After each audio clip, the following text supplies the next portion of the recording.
ಉಪ್ಪಿಂದ ಹಿಡಿದು ಕರ್ಪೂರ ತನಕ ನಮ್ಮ ಮನೆಗೆ ಒಂದು ಉಪ್ಪು ತರಬೇಕು ಅಂತ ಹೇಳಿದ್ರು ಕೂಡ ಈಗ ಬೆಲೆ ನೋಡಿದ್ರೆ ನಮ್ಗೆ ಅದರ ಬೆಲೆ ಜಾಸ್ತಿ ಆಗಿದೆ. ಮೆಣಸಿನಕಾಯಿ ಬೇಕಾ, ಎಣ್ಣೆ ಬೇಕಾ, ತೆಂಗಿನಕಾಯಿ ಬೇಕಾ, ಬೆಲ್ಲ ಬೇಕಾ, ಸಕ್ಕರೆ ಬೇಕಾ, ಬೇಳೆ ಬೇಕಾ, ಏನಾದ್ರೂ ನಾವು ಒಂದು ರೇಟ್ ನೋಡ್ಲಿಕ್ಕೆ ಹೋದ್ರೆ ಎಲ್ಲವೂ ಕೂಡ ರೇಟ್ ಜಾಸ್ತಿ ಆಗಿರುವಂತದ್ದು. ಕೂಡ ಕೇರಳದಲ್ಲಿ ತೆಂಗಿನಕಾಯಿ ಬೆಳೆಸುವಂತಹ ರಾಜ್ಯ. ಎಲ್ಲಿ ನೋಡಿದ್ರು ಕೂಡ ತೆಂಗಿನಕಾಯಿನ ಕೃಷಿ. ಆ ಕೃಷಿ ಇರುವ ಜಾಗದಲ್ಲೇ ನಮ್ಗೆ ಇವತ್ತು ತೆಂಗಿನಕಾಯಿ ತಗೊಳ್ಳಿಕ್ಕೆ ಹೋದ್ರೆ ಎಷ್ಟು ರೇಟ್ ಅಂತ ನಮಗೆ ಗೊತ್ತಿರ್ಬೋದು.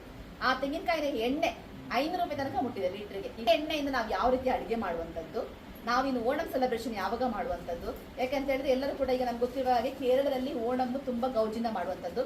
ನಾವು ನಿನ್ನೆ ಅಷ್ಟೇ ಚೌತಿನೆಲ್ಲ ಮುಗಿಸಿದ್ದೇವೆ, ಕೃಷ್ಣಾಷ್ಟಮಿಯನ್ನ ಮುಗಿಸ್ತಾ ಇದ್ದೇವೆ.